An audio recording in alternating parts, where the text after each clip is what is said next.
Итак, мы сейчас, наверное, приступаем к отрывку, который вызывает много споров и трудностей в толковании.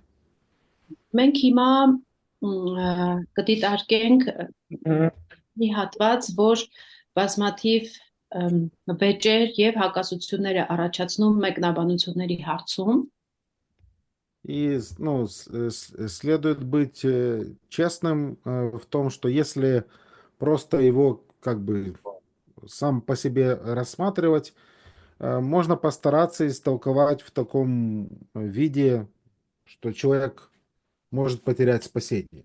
Ну, так кажется, по крайней мере. պետք է ազնիվ լինենք, որովհետեւ հենց միայն այս հատվածը իրենով բացատրելու հարցում գուցե թվա թե մարդը կարող է իր փրկությունը կորցնել.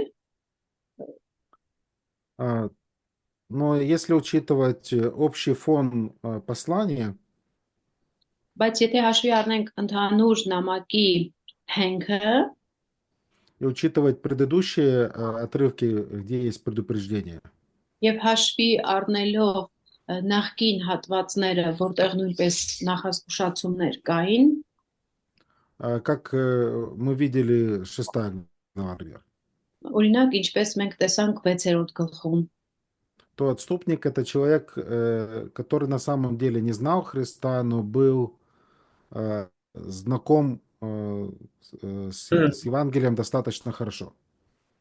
ապա այս դեպքում այնտեղ որ ասում էր ընկան, դրանք այն մարդիկ էին, ովքեր լսել էին Քրիստոսի մասին, որոշակի բաներ տեսել էին, տեղյակ էին, բայց իրականում չէին ընդունել նրան. Он никогда не приносил плод в своей жизни и сейчас находится в состоянии отвержения Христа. Եվ տվյալ անձնավորությունը ոչ մի անգամ պտուղ չի բերել եւ հիմա էլ գտնվում է Քրիստոսին մերժելու вичակում. И, следовательно, мы можем, помня об этом, также подходить к этому тексту. Եվ այս ամեն ինչը հիշելով մենք կարող ենք հետեւյալ մոտեցումը ունենալ մեր տեքստին. Если толковать таким образом, я думаю, у нас не будет противоречий с другими ясными отрывками Писания. Եթե այս ձևով մեկնաբանություն անենք, ես կարծում եմ, որ մեզ մոտ հակասություններ չեն առաջանա Աստվածաշնչի ավելի պարզ հատվածների հետ. Которая ясно утверждает о том, что наше спасение, если мы его приобрели, Бог доведет начатое дело до конца. Այսինքն այն հատվածները, որոնք պարզ եւ հստակ ասում են, որ եթե մենք արդեն փրկությունը ձեռք ենք բերել, Աստված իր սկսած գործը մինչև վերջ էլ կտանի. Поэтому мы должны позволить автору представить, собственно, логику, которую мы наблюдаем в тексте.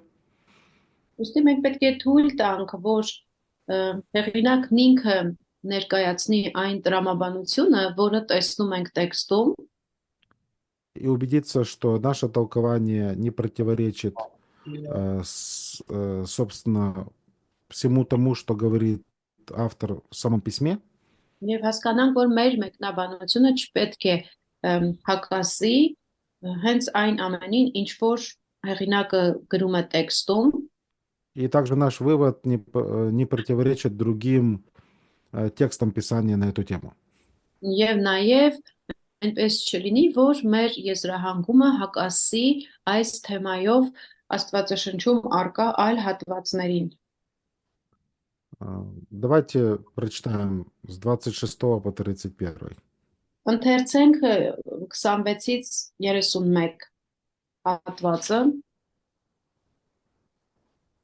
Որովհետև եթե ճշմարտության գիտությունը ընդունելուց հետո դիտավորյալ մեղք գործենք, նրանից հետո այլևս մեղքերի համար զոհ չի մնում, այլ դատաստանի զարհուրելի սպասումը եւ կրակի բարկությունը, որ լափելու է հակառակորդներին։ Եթե մեկը Մովսեսի օրենքն անարգեր, պետք է մեռներ առանց գթության, 2 կամ 3 վկայի վկայությամբ, ապա որքան ավելի պատժի արժանի պիտի համարենք նրան, ով ոտնահարել է Աստծո որդուն, անսուրբ բան է համարել ուխտի արյունը, որով ինքը սրբվել էր, եւ անարգել շնորհած հոգուն, քանզի ճանաչում ենք նրան, որ ասաց. «Իմն է վրեժխնդրությունը, եւ ես պիտի հատուցեմ», ասում է Տերը, եւ դարձյալ Տերը պիտի դատի իր ժողովրդին։ Ահա որ բան է կենդանի Աստծո ձեռքն ընկնելը։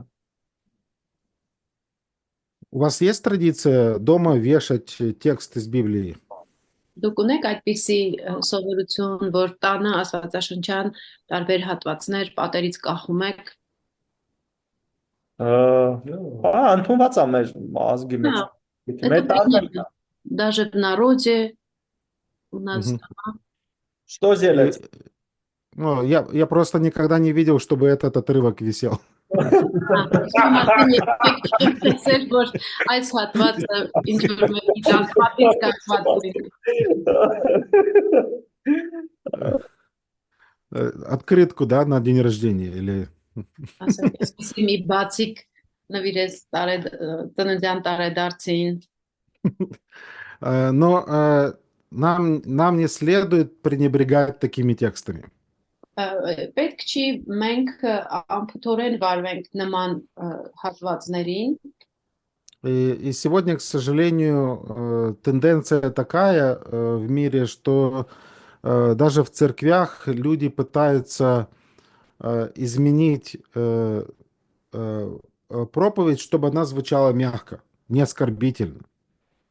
Այսօր աշխարհում այդպիսի միտում կա նույնիսկ եկեղեցիներում մարդիկ փորձում են ամեն ինչ անել, որ նույնիսկ քարոզը այսպես մեղ հնչի, հանկարծ ինչ որ մեկի համար վիրավորական բան չհնչի։ Поэтому люди очень быстро обижаются и потом на тебя в суд подают. Մարդիկ շատ արագ վիրավորվում են ու հետո էլ քեզ դատի են տալիս։ И многие люди считают, что мы не должны неверующим говорить про ад, то, что они грешники, но как-то так представить Христа только вот в положительном свете. Շատերը համարում են, որ անհավատների հետ խոսելիս մենք չպետք է նրանց հետ խոսենք դժոխքի մասին, այն մասին, որ նրանք մեղավոր են, այլ Քրիստոսի մասին միշտ խոսենք դրական լույսի ներքո։ Բայց այդպես ավետարանը ոնց կլինի։ Был такой лжеучитель, я не знаю, может он еще живой, Роберт Шулер. Մի կեղծ ուսուցիչ կար Ռոբերտ Շուլեր անունով, չգիտեմ դեռ ողջ է թե մահացած է։ И когда с ним разговаривали на тему гнева Божьего, то он сказал: я никогда не буду использовать такую речь.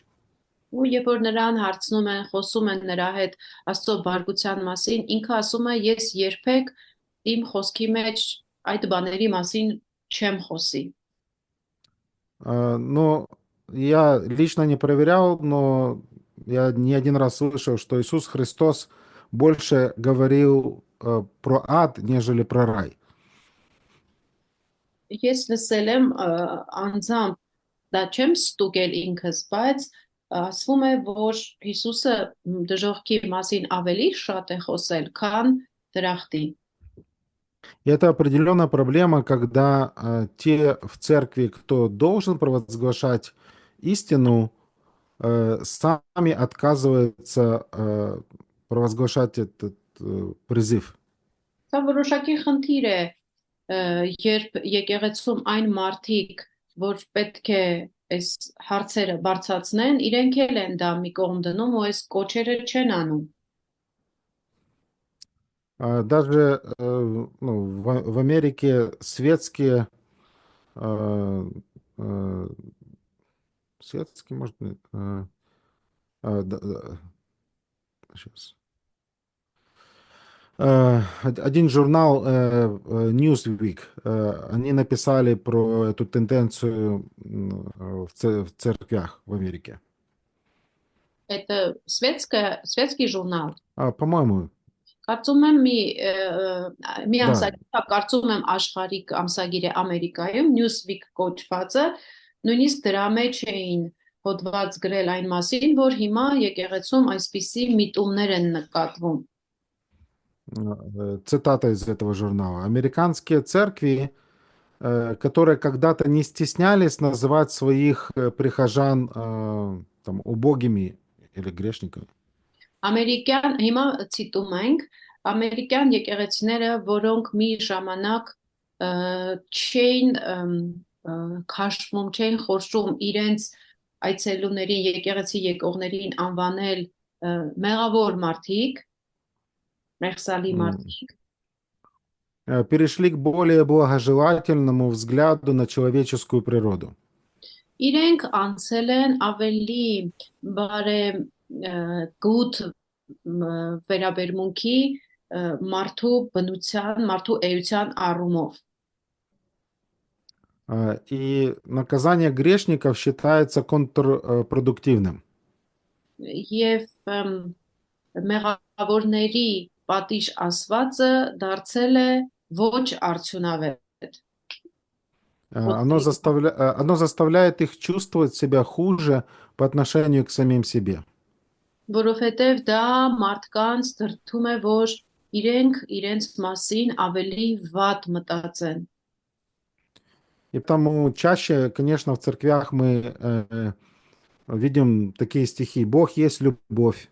Դրա համար ավելի հաճախակի է, որ եկեղեցիներում տեսնում ենք հետևյալ սուրբգրային խոսքերի հնչողությունը, որ Աստված սեր է, Но, опять же, нету такого стиха «Бог есть огонь поедающий». բայց ասենք, որ այդտեղ սուրբգրային այս խոսքը չի օգտագործում, որ Աստված լափող կրակ է։ Но мы, как проповедники, если мы проповедуем последовательно, нам следует говорить о любви, когда текст говорит о любви, и говорить о Божьем суде, когда текст говорит об этом. Բայց եթե որպես քարոզիչներ մենք հետևողական ենք, ապա մենք Աստծո սիրո մասին կխոսենք այն ժամանակ, երբ որ տեքստն է այդ մասին խոսում, եւ կխոսենք Աստծո դատաստանի մասին, երբ որ Աստվածաշնչյան տեքստն է խոսում այդ մասին։ Поэтому, если есть в этой жизни что-то, что вы никогда не захотите, так это умереть, не получив дара спасения. Ոստի, եթե այս աշխարհում մի բան կա, որ դուք երբեք չեք ուզենա դրանում լինել, դա այն է, որ դուք մեռնեք առանց Աստծո փրկության պարգևը ստանալու։ И нас окружают люди, которые не знают Христа. Իսկ մեզ շրջապատում են մարդիկ, ովքեր Քրիստոսին չգիտեն։ И беда заключается в том, что иногда эти люди сидят рядом с нами в церкви. Եվ դժբախտությունը նրանում է, որ հաճախ այդ մարդիկ մեզ հետ եկեղեցում նստում են մեր կողքին։ Я помню, я свидетельствовал одной пожилой паре в парке. Հիշում եմ մի անգամ մի տարեց զույգի վկայեցի այգում, И когда я начал свидетельствовать, было понятно, что они не понимают Евангелия. որ երբ որ սկսեցի վկայել, հասկանալի էր, որ այդ մարդիկ չեն հասկանում ավետարանը։ И как потом оказалось, этот мужчина, он раньше в детстве ходил в церковь. Եվ հետո, ինչպես պարզվեց, այդ տղամարդը անցյալում մանկության տարիներին հաճախել էր եկեղեցի։ Его отец был пастором. Եվ նրա հայրը հովիվ էր եղել։ И увидев, что он не понимает, почему ему нужно покаяться, я привел иллюстрацию, которая показывала, что он является грешником. Տեսնելով, որ նա չի հասկանում, թե ինչու է պետք ապաշխարությունը, ես Աստվածաշնչից մի օրինակ բերեցի, որտեղ խոսվում էր մեղավորի ապաշխարության անհրաժեշտության մասին։ Помните, я вам рассказывал историю про корабль? Есть там плохие и хорошие.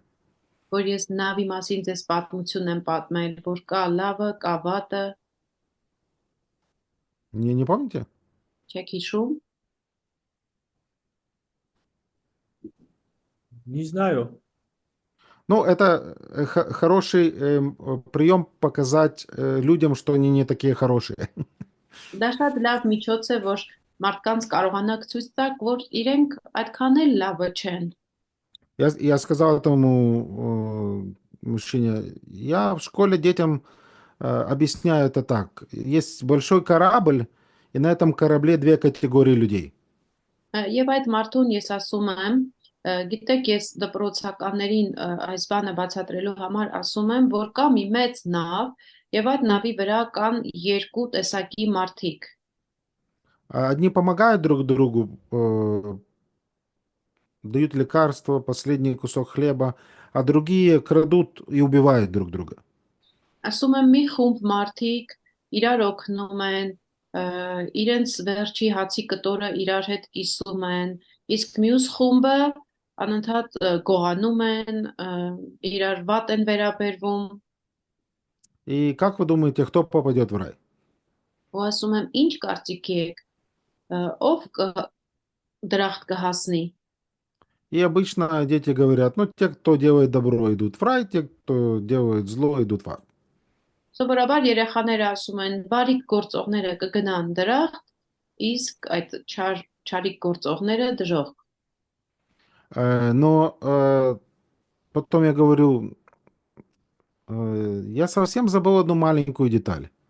Հետո ես իրենց ասում եմ մի փոքր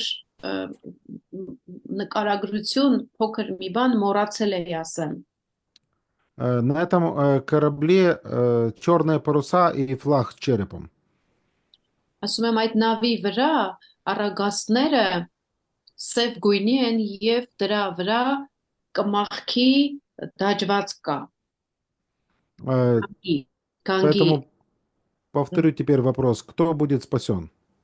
Հիմա նորից կրկնեմ հարցը, ով կփրկվի։ Теперь ситуация меняется, это пираты, все, там все грешники.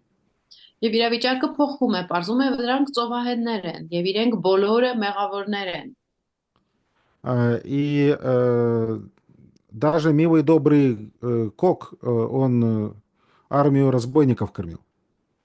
Նույնիսկ այդ բարի սիրելի կոկն էր հանցագործների բանակ կերակրում։ И цель корабля это украсть, убить и погубить. Եվ այս նավի նպատակն է գողանալ, սպանել եւ կորցնել։ И этот мужчина, ну, хорошо, что я стоял 3 метра от него. Եվ լավ էր, որ այդ տղամարդուց մի 3 մետր հեռավորության վրա էի կանգնած։ Он чуть ли не подпрыгнул с лавки и начал в мою сторону так двигаться и кричать: «Ты что, хочешь сказать, что я пират?»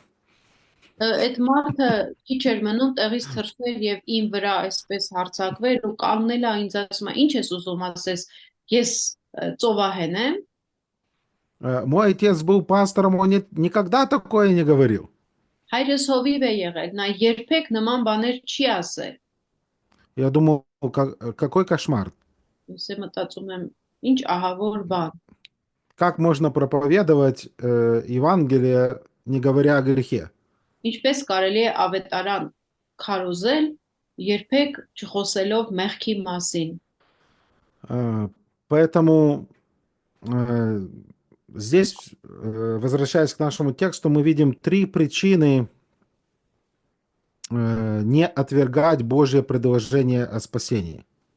Եվ վերադառնալով տեքստին մենք տեսնում ենք 3 պատճառ թե ինչու պետք չէ փրկության Աստծո առաջարկը մերժել։ С 19 по 25 мы увидели, автор ободряет верующих: давайте будем приближаться к Господу. 19-ից 25-ում տեսանք, որ հեղինակը քաջալերում է հավատացյալներին ասելով եկեք մոտենանք Աստծուն։ Будем крепко держаться исповедания нашей надежды. Եվ ամուր դավանենք, ամուր պահենք մեր հույսի դավանությունը։ Давайте будем внимательны и ободрять друг друга. Եկեք ուշադիր լինենք, միմյանց քաջալերենք, Скоро наш Господь придет. շուտով մեր Տերը կգա։ И 26-27 стихи показывают нам первую причину, почему не следует отвергать Иисуса Христа.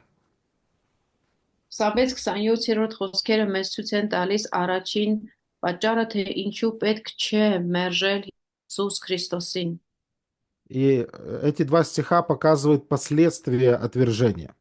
Այս երկու խոսքերը ցույց են տալիս տվյալ մերժման հետևանքները։ Первое последствие в 26 стихе. Առաջին հետևանքը 26-րդ խոսքում է. Человек, отвергнувший господство Христа над своей жизнью, никогда не получит ни малейшей заслуги. Հիսուսի զոհը մերժող մարդը երբեք որևէ բարի բան չի ստանա։ Ну, написано, не остается более жертвы за грех. Ու մեր մոտ դա գրված է այսպես, որ ապա նրա մեղքերի քավության այլևս ուրիշ զոհ չի մնա։ И тут к этому тексту нужно задать два вопроса. Եվ այս տեքստին մենք պետք է երկու հարց տանք։ Что означает произвольно грешим? Ինչ է նշանակում հոժար կամքով մեղք գործելը։ Ну, понятно, что речь идет не о случайном грехе, который делает человек в своей жизни. Դե հասկանալի է, որ այստեղ խոսքը այն մասին չէ, երբ մարդը պատահականորեն կյանքում ինչ-որ մեղք է գործում։ Ну, я думаю, мы с вами согласимся, что неправильным выводом будет это думать, что если я покаялся и потом согрешил, то все. Եվ մենք կարող ենք համաձայնել, որ ասենք այդպես մտածելը ճիշտ չի, որ ասենք ապաշխարել եմ ու վերջ արդեն։ И, к сожалению, в истории церкви мы знаем, что были такие учения, и некоторые люди думали, что после, например, крещения нельзя грешить. Եվ եկեղեցու պատմության մեջ եղել են ուսմունքներ, որ մարդիկ ասել են, որ մկրտությունից հետո այլևս վերջ մեղանչել հնարավոր չի կարելի։ И поэтому они в своей жизни откладывали крещение чуть ли не до смерти, чтобы креститься и умереть. Դրա համար նրանք մկրտությունը հետաձգում էին իրենց կյանքում այնքան, մինչև որ ասենք հասնեին պահի, որ մկրտվեին նոր մահանան, չհասցնելով մեղանչել։ И я даже, когда принимал крещение, я думал, ну да, я уже следую за Христом, но я все-таки еще спотыкаюсь. Но вот после крещения все. Ես էլ որ ապաշխարել էի, ասում էի, հիմա ես հետևում եմ Քրիստոսին, դե մեկ-մեկ էլի կարող եմ սայթակել, բայց երբ որ մկրտությունը եղավ, այլևս վերջ։ Я грешить не буду. Ես այլևս մեղք չեմ գործի։ Но вы знаете реальность. Բայց դուք իրականությունը գիտեք։ И поэтому я часто верующих, которые принимают крещение, спрашиваю, а вот что вы будете делать после крещения? Ոստի հաճախ մկրտություն ընդունող մարդկանց հարցնում եմ. Вас Ինչ եք անելու։ Вас крестили, поздравили, подарили цветы, вы приняли причастие первый раз. Ձեզ մկրտեցին, շնորհավորեցին, ծաղիկներ նվիրեցին, առաջին անգամ դուք հաղորդության մասնակցեցիք։ Все, вы уже такой полноценный христианин. Վերջ դուք արդեն լիարժեք քրիստոնյա եք։ И вот вы такой радостный, садитесь в маршрутку, в автобус полный людей. Եվ այդպես այդ ուրախությամբ նստեք երթողային ավտոբուս կամ մարշրուտկա, И кто-то вам наступает на ногу. որը լի է մարդկանցով, մեկ էլ ինչ որ մեկը տրորում է ձեր ոտքը։ и вы вспомнили слова, которые вам не нужно знать. Մեկ էլ ինչ որ խոսքեր եք հիշում, որ ձեզ պետք չէր իմանալ։ Что дальше? Ու հետո ինչ է լինելու։ Как говорит классик в фильме, шеф, все пропало. Ինչպես ֆիլմում դասականն է ասում, շեֆ, ամեն ինչ կորած է։ А меня вкратце, да. Эм, э, Это ужасное христианство. Դա ահավոր քրիստոնեություն է։ И слава Богу, что у нас есть ходатай. Փառք Աստծուն, որ մենք բարեխոս ունենք։ И Библия говорит правду, что мы согрешаем. Եվ Աստվածաշունչը խոսում է այդ ճշմարտության մասին, որ մենք մեղանչում ենք։ Если мы говорим, что не имеем греха, мы обманываем себя, и истины нет нас. Եթե մենք ասում ենք, որ մեղք չենք գործում, դա նշանակում է ինքներս մեզ ենք խաբում եւ Աստծուն սուտ ենք հանում։ И если мы говорим, что не согрешили, мы делаем Бога лживым. Այդ ձևով, որ ասում ենք, որ մենք մեղք չենք գործում, Աստծուն սուտ ենք հանում։ Это 1 Иоанна 1, 8 и 10. Առաջին Հովհաննես 1-ի 8-ից 10-ում է սա գրված։ Но то, о чем говорит автор послания к евреям в этом стихе, Իսկ այն, ինչ ասում է Եբրայեցիս նամակի հեղինակը այս հատվածում, он говорит о постоянстве греха и привычности в его и привычности в жизни человека. նա այստեղ խոսում է հարատևող մեղքի մասին, որը մարդու кյանքում մշտապես շարունակվում է։ Это то, что не может быть с настоящим рожденным свыше человеком. Դա այն է, որ չի կարող լինել իսկապես վերստին ծնված մարդու կյանքում։ В 1 Иоанна 5 глава, сейчас я скажу стих. Հովանու առաջին թուղթ 5-րդ գլուխ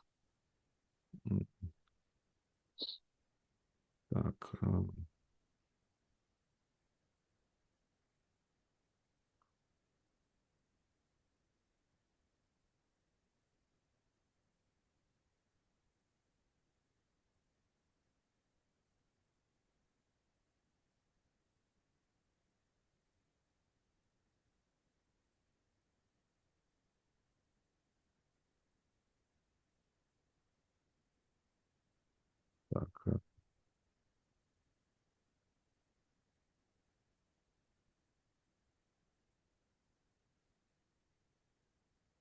Ага, вот. 5:18. 5-18 Рожденный от Бога не грешит. Աստծո ծնվածը չի мեղանչում։ Поэтому то, что описывает автор, он описывает человека, который, как мы увидим, знает Евангелие, и уже видели это в 6 главе. Եվ այն մարդուն, ում այստեղ նկարագրում է հեղինակը, նա մեկն է, որ գիտի լսել է ավետարանի մասին, այս մասին մենք 6-րդ գլխում էլ էինք խոսում, И несмотря на то, что он понимает логику Евангелия, продолжает жить в грехе. Եվ չնայած այն բանին, որ այս մարդը ավետարանը լսելով հասկանում է ավետարանի տրամաբանությունը, ինքը շարունակում է հարատևել մեղքի մեջ։ Поэтому слово произвольно означает как привычно, постоянно. Հոժար կամքով ասվածը նշանակում է մշտապես, սովորաբար, արդեն սովորություն դարձած։ И поэтому мы можем сделать вывод, что когда мы наблюдаем человека, который живет жизнью греха, скажем так, нон-стоп, Ուստի երբ որ տեսնում ենք մարդու, ով անդադար մեղսալի կյանք է ապրում, կարող ենք հետևություն անել, У вас есть этот напиток нон-стоп? Այդպիսի ըմպելիք կա ձեր մոտ non-stop։ Ոնց Հա։ որ, հա, ոնց որ։ Кажется, да։ Да, поэтому это стиль жизни невозрожденного человека. Ոստի դա վերստին չծնված մարդու կենսակերպ է։ Он никогда не спит, он постоянно в грехе. Նա չի էլ քնում, անընդհատ մեղք է գործում։ И это то, что Павел говорит о делах плоти, что Царство Божие такие не наследует. Պողոսն էլ է ասում մարմնի գործերի մասին, որ այդպիսի բաներ անողները երկնքի արքայությունը չեն ժառանգելու։ Второй вопрос, который мы должны задать, означает ли это, что если кто-то жил постоянно греховной жизнью, что он не может быть спасен? Իսկ երկրորդ հարցը, որ այս տեքստի վերաբերյալ տալիս ենք, արդյոք սա նշանակում է, որ եթե որևէ մարդ մշտապես մեղքի մեջ է ապրում, այլևս չի կարող փրկված լինել։ Ну, мы все до покаяния жили в грехе. Մենք բոլորս էլ մինչև ապաշխարելը ապրել ենք մեղքի մեջ, Но нам не следует забывать контекст этого отрывка. բայց մենք չպետք է մոռանանք այս հատվածի համատեքստը, Потому что в этом тексте речь идет не просто о человеке, который грешник, но тот, который получил просветление. որտեղ այստեղ խոսքը գնում է ոչ թե այն մարդու մասին, որ ուղակի մեղավոր մարդ է, այլ մարդու մասին, ով այդ լուսավորումը ստացել է։ М. Мы уже говорили, они слышали Евангелие и видели подтверждение этого Евангелия чудесами. Մենք արդեն ասացինք, նրանք լսել են ավետարանը եւ այդ ավետարանի խոսքի հաստատումը հրաշքներով տեսել էին։ И в 6 главе 4-5 стихи мы видим, что этот человек, ну, по максимуму, насколько это было возможно, был ближе всего к Евангелию. Եվ 6-րդ գլխի 4-ից 5-րդ խոսքում տեսնում ենք, որ այդ մարդը հնարավորինս այն առավելագույն ձևով մոտ է ավետարանին, И поэтому, услышав такой свет истины, этот человек отвергает жертву ради себя.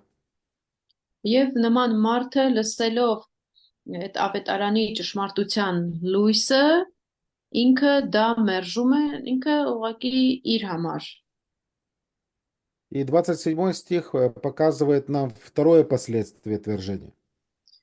27-րդ խոսքը մեզ ցույց է տալիս այդ մերժման երկրորդ հետևանքը։ Единственное, что остается в результате, это ожидание Божьего гнева. Արդյունքում միակ բանը, որ մնում է, դա դատաստանի ահավոր սպասումն է լինում։ И этот гнев не маленький. Եվ այդ բարկությունն էլ փոքր բան չէ, այս կրակի զայրույթը։ Он вселяет ужас. Դա սարսափ է տարածում։ Сейчас я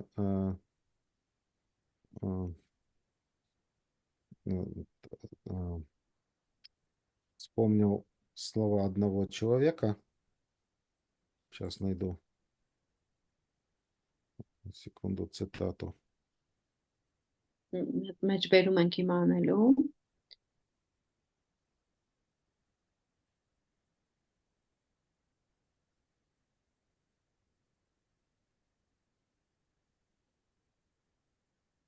У меня на Фейсбуке, на странице пост за 21 декабря 2024 года есть.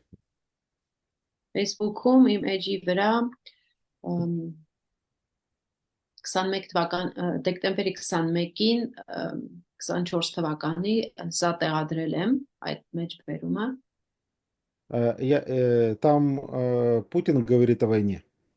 Այդտեղ Պուտինը խոսում է պատերազմի մասին, И он говорит, мы не можем жить спокойно. նա ասում է մենք չենք կարող հանգիստ ապրել, Нам хочется движухи. մենք մի քիչ այսպես ասած երուզերի կարիք ունենք, ուզում И, ենք երուզեր։ и дальше он говорит, что когда пули свистят, когда жизнь в волоске, нам страшно. Ասում է, երբ որ արկերը թռչում են, երբ որ կյանքդ մազից է կախված, այդ ժամանակ մենք սարսափում ենք։ Но я думаю, это очень точное описание того, что происходит с человеком, который закостенел в грехе.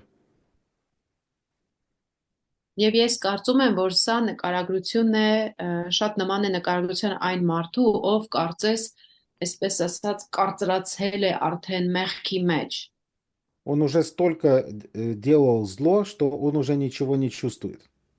Նա արդեն այնքան չարիք է գործել, որ այլևս ոչինչ չի զգում։ И поэтому, чтобы как-то ощущать себя живым, ему нужно еще что-то делать больше зло. Ուստի որպիսի ինքը դերևս իրեն ողջ կենթանի զգա, պետք է նորից այդպիսի զգացումներ նա պետք է նորից ավելի չարիք գործի։ И поэтому Павел в Ефесянам, он говорит, что есть грешники, которые дошли до бесчувствия, Դրա համար делая грех. Եփեսացիում Պողոս ասում է, որ մեղավորները այնպիսի վիճակի են հասել մեղ գործերով, որ արդեն անձկամ վիճակի են հասել, այլևս չեն զգում դա։ И автор предупреждает людей, чтобы они не оказались в таком состоянии. Եվ հեղինակը մարդկանց զգուշացնում է, որ հանկարծ չհայտնվեն նման վիճակում։ Единственное, что остается, это ожидание суда. Որովհետև այդ ժամանակ միակ բանը, որ մնում է, դա դատաստանի ահավոր սպասումն է։ И нам следует в любви предупреждать людей, которые не знают Христа, что их ждет. Եվ մեզ պետք է սիրով զգուշացնել այն մարդկանց, ովքեր Քրիստոսին չգիտեն, իրենց ասենք, թե իրենց ինչ է սպասվում։ Я не знаю, уже сколько раз я слышал от неверующих, в аду лучше, там будут мои друзья. Չգիտեմ արդեն քանի անգամներ եմ ես անհավատներից լսել, որ ասում են ինձ դժոխքում ավելի լավ կլինի, այնտեղ բոլոր իմ ընկերներն են։ В раю скучно, в аду будет веселей. Այդ դրախտում ձանձրալի է, դժոխքում ավելի ուրախ է լինելու։ Этот человек не знает, о чем он говорит просто. Այդ մարդը չգիտի ինչի մասին է ինքը խոսում։ Мы видим, текст говорит о ярости огня. Մենք այստեղ խոսում ենք, տեքստը ասում է կրակի զայրույթի մասին, բուռն զայրույթի մասին։ Ярость это не просто гнев. Գիտեք, այդ զայրույթը հենց միայն բարկություն չէ։ Я сейчас живу в маленьком городке, и многие дома здесь люди топят дровами. Ես հիմա մի փոքր քաղաքում եմ ապրում եւ այստեղ շատ տներ փայտով են ջերմացնում։ Есть, определенные нюансы с отоплением. Այնտեղ որոշակի նրբություններ կան ջեռուցման հետ капված։ Если не следить за системой и нагреть дровами трубы больше, чем надо, то трубы разорвет. Եվ երբ որ նրանք փայտը օգտագործում են, փայտ վառելով, եթե ջուրը ինչքան որ պետք է տաքացվի դրանից ավելի շատ տաքացնեն, այդ խողովակները չեն դիմանա։ Да, есть система, есть клапана, которые, пытаются спасти, но иногда это не спасает. Կա դրա մեջ էլ որոշակի համակարգ, այդտեղ կապույրներ կան, որ տեղադրված են հատուկ, որ այդ համակարգը փորձեն փրկել, բայց երբեմն դա էլ չի օգնում։ И поэтому здесь описывается, скажем, когда, образно говоря, крышу срывает, да, говорят. Այստեղ Э, արդեն ինչ նկարագրում է, այն է, որ սենց ուղեղը պայթացնում է, այդպես ասած։ Поэтому отвергнуть Бога, уйдя от Иисуса Христа, значит отвергнуть Божью любовь. Ոստի մերժելով Աստծուն, հեռանալով Հիսուս Քրիստոսից, դա նշանակում է մերժել Աստծո սերը։ Поэтому это большое предупреждение для людей, которые услышали Евангелие и не предприняли никаких шагов. Սա մեծ զգուշացում է այն մարդկանց, ովքեր ավետարանը լսել են, բայց ոչ մի քայլ չեն անում այդ ուղղությամբ։ Если Христос был представлен в вашей жизни, не отвергайте его. Եթե Քրիստոսը ներկայացվել է ձեր կյանքում, նրան մի մերժեք։ Не продолжайте дальше грешить и дальше по Մի жизни. շարունակեք ապագայում էլ այդպես մեղանչելով ապրել։ В конечном итоге вы придете к вечному проклятию. Վերջին հաշվով դուք կգաք մի վիճակի, որ ձեզ вրա հավիտենական անեծք կլինի։ 28-30 стихи. 28-ից 30-րդ խոսքերը։ Вторая причина, чтобы не отвергать господство Иисуса. Երկրորդ պատճառ, որ Հիսուսի տերտիրակալ լինելը չմերժենք։ Это интенсивность наказания, которая постигнет людей, отпавших от Христа. Դա այն պատժի ուժգնությունն է, որ հասնելու է այն մարդկանց, ովքեր Հիսուսից ընկել են, նրանից հեռացել են։ И мы с вами видели в Откровении 20 главе, что каждый будет судим по своим делам. Մենք հայտնության 20-րդ գլխում տեսանք, որ ամեն ոք պիտի դատվի ըստ իր գործերի։ В Евангелии от Матфея 16:27.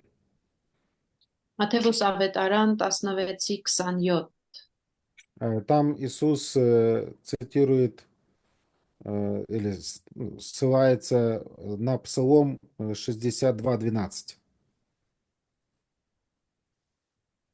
Այստեղ Հիսուսը հղում է կատարում 62-րդ Սաղմոսից 2-ից 12-րդ խոսքերը։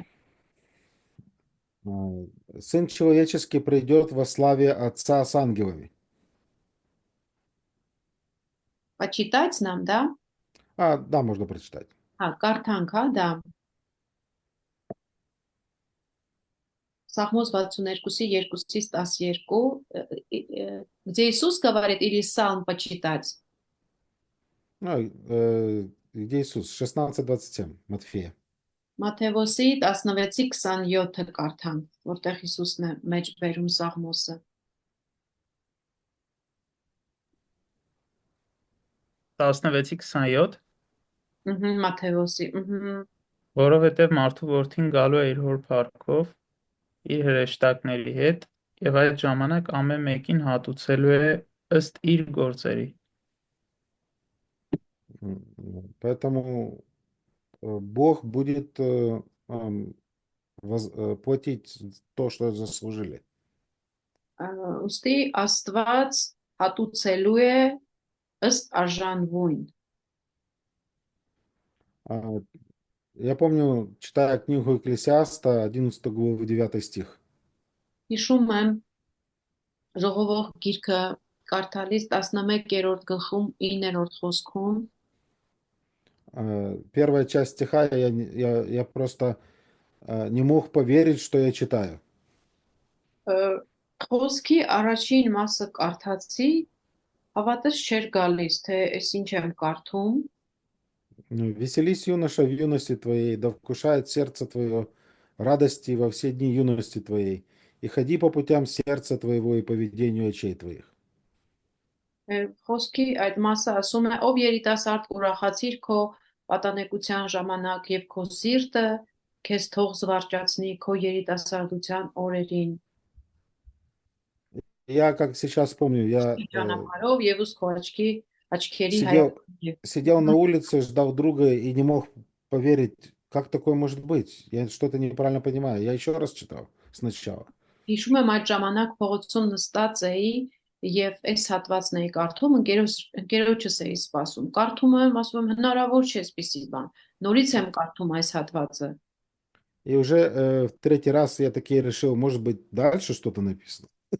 Ու երրորդ անգամ կարդալիս մտածեցի, բայց կարող է հետո ինչ որ ուրիշ բան էլ կա գրած։ Оказывается, да. Պարզվում է, այո, Да, будет суд потом. որովհետեւ հետո դատաստան կլինի։ И дальше, читая 12 главу, 13, 14 стихи, Соломон делает вывод, что нужно делать. Եվ հետո այդպես շարունակելով կարդալ 12-րդ գլխի 13 14-րդ խոսքերում արդեն Սողոմոնը ասում է թե ինչ է պետք անել։ Ամբողջ Нужно бояться Бога. պետք է Աստծուց վախենալ։ Но тут мы видим человека, который слышит все и все нагло игнорирует. Բայց այստեղ մենք տեսնում ենք մի մարդու, որ ամեն ինչը լսում է, բայց հանդգնորեն ամեն ինչը մերժում է։ Ну, это так глупо. Мы, помните, 4 глава, 12-13 стихи. Слово Божие, оно проникает, и Бог видит все. Իսկ դա մեծ հիմարություն է, որովհետև հիշում եք, մենք նայում ենք 4-րդ գլխի 12-ից 13-ում, որ Աստծո խոսքը ներթափանցում է եւ հասնում է ամեն տեղ, նա ամեն բան гիտի։ И поэтому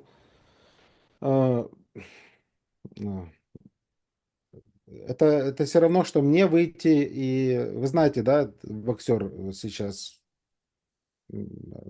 чемпион мира, украинец, Усик. Գիտեք այդ Ուսիկ անունով բռնցքամարտիկին ուկրաինացի հիմա աշխարհի չեմպիոն է։ Я не увлекаюсь боксом, но да, он известный в своих кругах. Ես այդ բռնցքամարտով այդքան էլ չեմ տարվում, բայց սա շատ հայտնի մի մարզիկ է։ Если я выйду против него, он меня как тряпку возьмет, на пол положит. Եթե ես դուրս գամ нրա դեմ, այսպես լաթիկ կտորի նմանից կվերցնի, հատակին կշպրտի։ Ну, это просто глупо игнорировать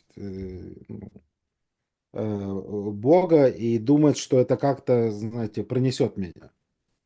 Ուղղակի հիմարություն է արհամարել Աստծուն ու կարծել թե դա այնպես մեր կողքով թեթև կանցնի այդ քայլը։ Я себя помню в детстве, как я играл со своим папой. Հիշում եմ փոքր ժամանակ ինչպես էի խաղում հայրիկիս հետ։ Я, конечно, не понимал, что я не исчезаю, но я закрывал вот так глаза. Իհարկե ես չէի հասկանում, որ ես չեմ անհետանում։ Աչքերս այսպես ես փակում էի и говорил отцу: нету я, меня нет. Ոնց ասում էի, ես չկամ։ Но я там был. Բայց ես այդտեղ էի։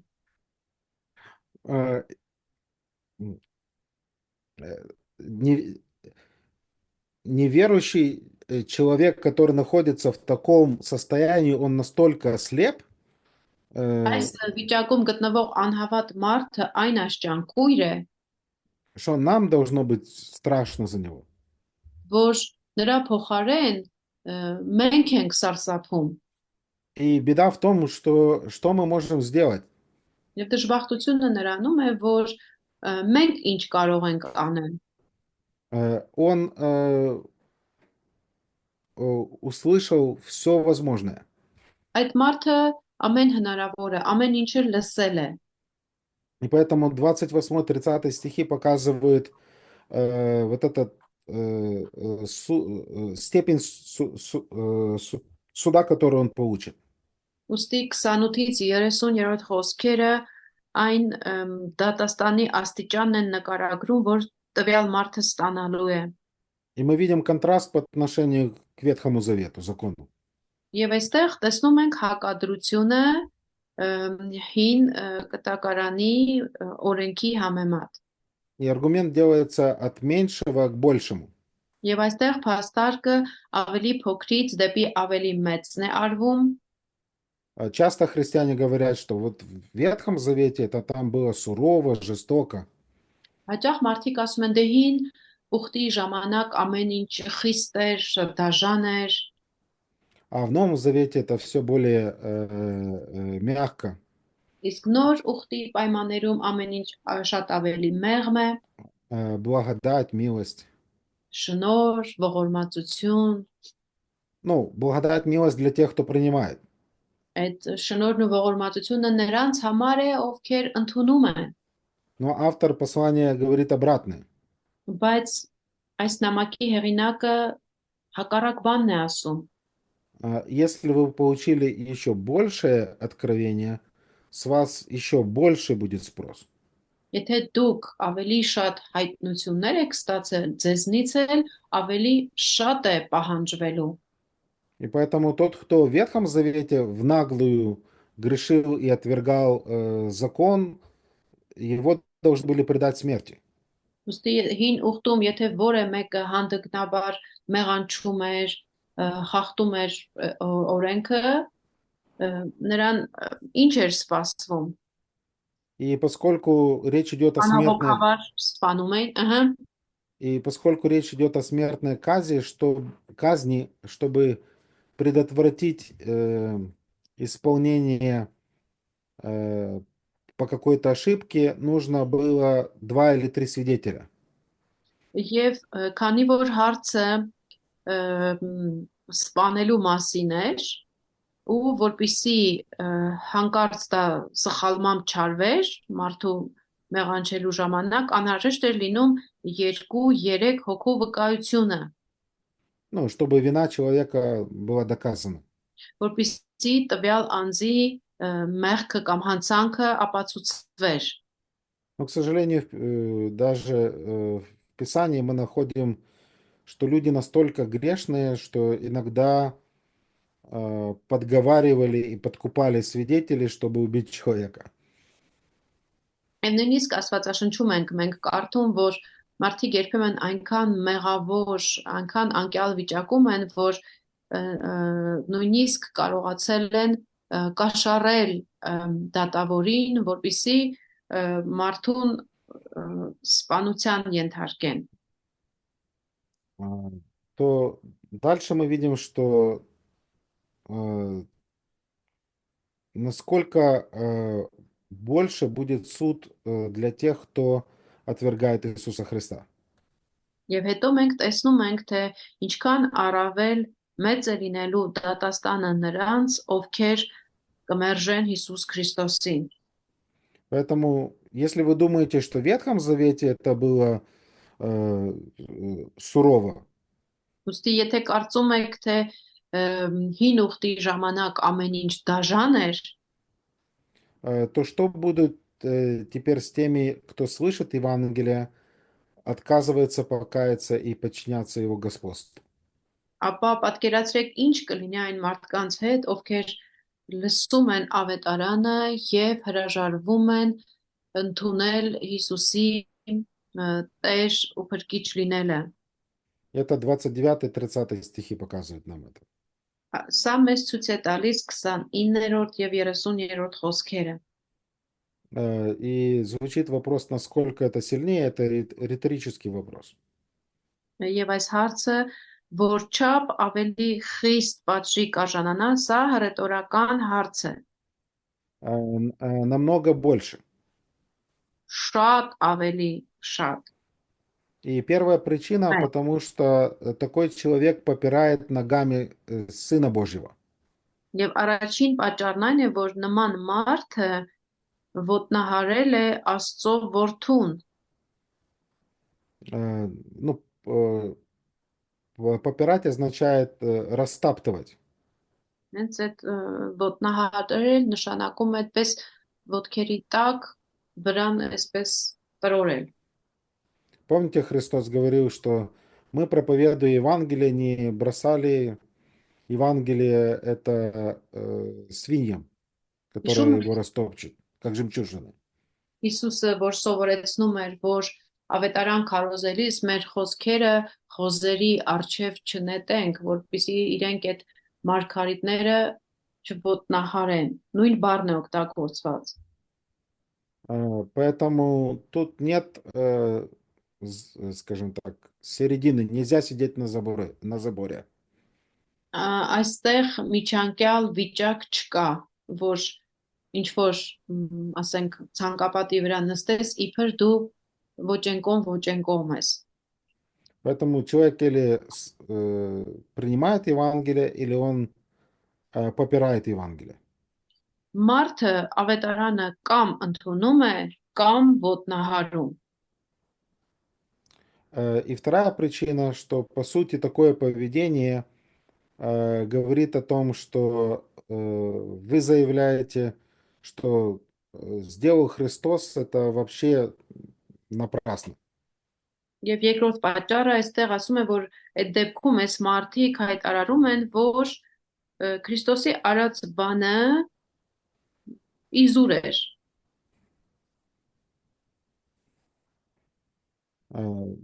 Тот, который ну, проявляет неуважение к крови завета. Եվ այս մարդը մեկն է, որ անհարգանք է ցուցաբերում ուխտի արյան նկատմամբ։ Ну, с вами говорили уже о том, что завет, он скреплялся кровью. Եվ մենք արդեն խոսել ենք, որ ուխտը կնքվում էր արյունով։ И по сути этот человек относится к крови завета как к чему-то нечистому.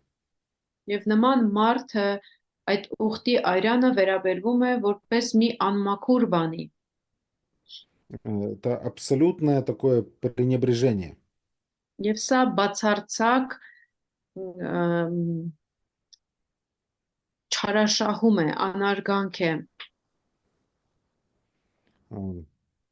Поэтому Бог со своей стороны сделал все возможное, но человек говорит, не хочу. Ուստի Աստված իր կողմից ամենահնարավորը արել է, բայց մարդը ասում է չեմ ուզում։ Я помню, как кто-то из украинцев рассказывал, как он ходил в гости к американцам. Հիշում եմ մի անգամ ուկրաինացիներից մեկը պատմում էր, թե ինչպես էր հյուր գնացել ամերիկացիների։ И обычно, ну, в Украине есть такая традиция, что когда человеку за столом предлагают что-то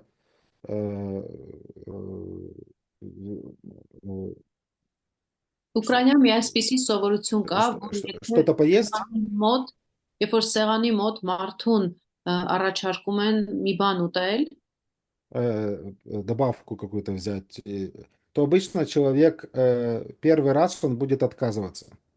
ասենք մի քիչ էլ ավելացնեն այդ ուտեստից, սովորաբար մարդը առաջին անգամը մերժում է։ Но потом через некоторое время хозяин или хозяйка скажут, может быть, еще. Բայց մի կարճ ժամանակ անց տանտերը կամ տանտիրուհին իրան ասում է մի քիչ էլ լցնեմ, կարող է մի քիչ էլ լցնեմ։ И человек тоже часто отказывается. И в третий раз он будет брать. Այդ երկրորդ անգամ էլ սովորաբար մարդը մերժում է, բայց երրորդ անգամ վերցնում է։ Это такая, я не знаю, игра в смирение или Չգիտեմ, ինչ որ խոնարհության, ինչ որ խաղ է, ինչ է։ Но эти украинцы пришли в дом американцев, которые не знают такой культуры. Հիմա այդ ուկրաինացիները գնում են ամերիկացու տուն, ովքեր տեղյակ չեն այդ մշակույթին։ Они чуть-чуть поели, но они еще голодные. Իրենք մի քիչ ուտում են, բայց դեռ քաղցած են լինում։ И их хозяйка спрашивает, ну, будете еще? Տանտիրուհին հարցնում է, էլի կուզեք։ И они говорят, ну, из вежливости нет, как бы. Դե իրենց մոտ ընդունված այդ քաղաքավարությունից ասում են, դե ոչ։ И они говорят, хорошо, взяли и забрали всю еду со стола. Ամերիկացիները ասում են, շատ լավ, սեղանը հավաքում է։ Предложение второй раз делаться не будет, как бы. Այդ երկրորդ առաջարկը նրանց համար չի լինելու։ И тут мы видим ситуацию, где Бог сделал все возможное, человек все услышал, и потом он говорит, нет, больше предлагать нечего. Աստված ամեն հնարավորը արել է, ուրիշ բան չի մնացել, ուրիշ առաջարկելու բան այլևս չկա, բայց մարդը ասում է ոչ։ Поэтому человек, который с таким отношением и пренебрежением относится к тому, что сделал Христос, заслуживает большего наказания. Ուստի մարդը, որ այդպիսի անտարբերությամբ կամ անարգանքով է վերաբերվում Քրիստոսի արածին, նա ավելի մեծ պատժի է արժանանալու։ И также он, третья причина, оскорбляет Святого Духа. Եվ նույն ձևով նման մարդը վիրավորում է նաև Սուրբ Հոգուն։ Греческий термин, который здесь используется, это единственный случай в Новом Завете. Հունարեն բառը, որ այստեղ օգտագործվել է, միակ անգամն է օգտագործված Նոր Կտակարանում։ Поэтому речь идет о насмешках, о презрительном отношении. Օգտագործված բառը նշանակում է ծաղրանքով, անարգելու վերաբերմունքով։ Мы видим Дух Святой, который приносит это Евангелие, а человек, ну, плюет в лицо. Մենք այսպես ենք դա նայում, որ ասենք Սուրբ Հոգին բերում է ավետարանը, իսկ այս մարդը թքում է նրա երեսին։ И, следовательно, конечно, осуждение будет гораздо больше. Հետևաբար, իհարկե, նրա պատիժը շատ ավելի մեծ կլինի։ Бог Отец будет мстить. Հայր Աստված ինքը վրեժխնդիր կլինի։ Поэтому Бог говорит, мне отомщение, я воздам. Դրա համար Աստված ասում է, իմն է վրեժխնդրությունը, ես պիտի տամ հատուցումը։ Это из песни Моисея, Второзаконие, 32 глава. Սա Մովսեսի երգից է, երկրորդ օրինաց 32-րդ գլխից։ И 25-26 стихи. И Бог будет судить свой народ. 25-ից 36-րդ խոսքերը։ Աստված դատելու է իր ժողովրդին։ И 31 стих представляет нам третью причину.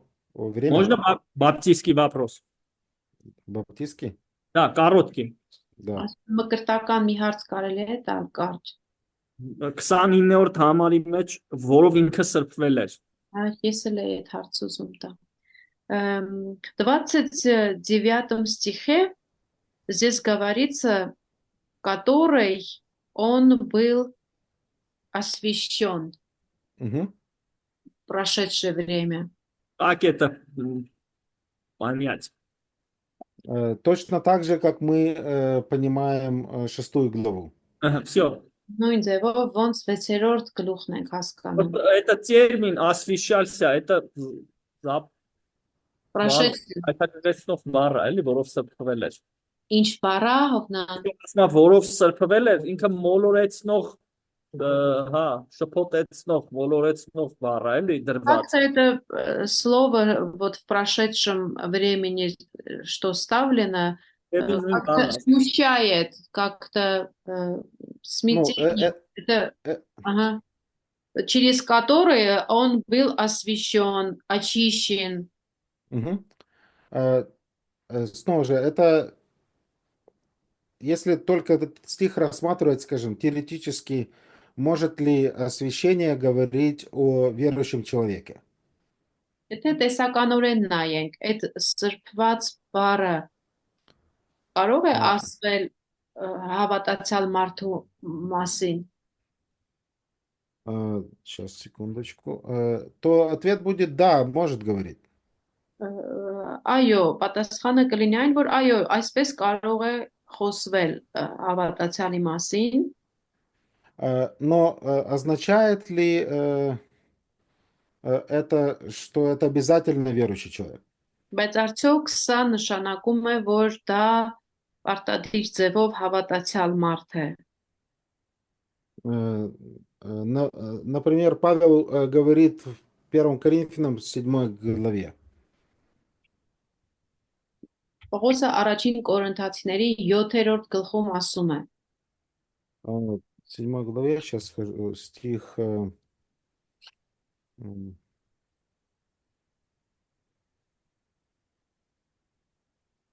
14. 7-ի 14-ում Ամուսինը բնոջով երեխեքի վրա այդ չի։ Так.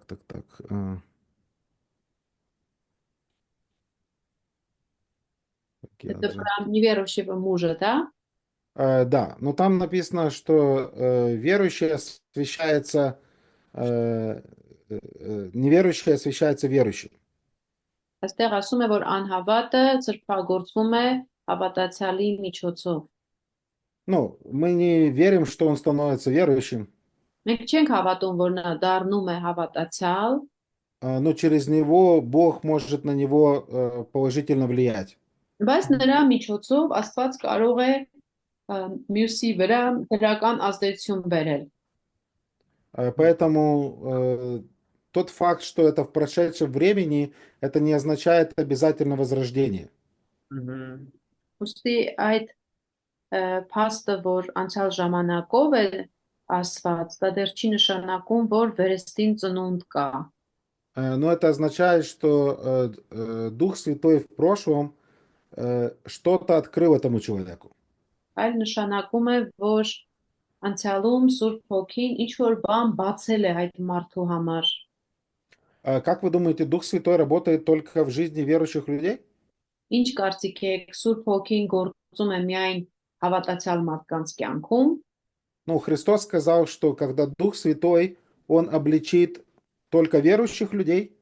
Հիսուսն ինչ ասեց, որ երբ որ Սուրբ Հոգին կա, նա կհանդիմանի միայն հավատացյալներին, Что Он обличит? Он обличит мир.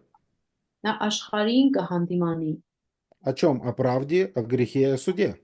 Ինչի մասին? Արդարության, մեղքի եւ դատաստանի։ Поэтому я думаю, что когда мы проповедуем Евангелие неверующим людям, Дух Святой работает над ними и открывает определенную истину.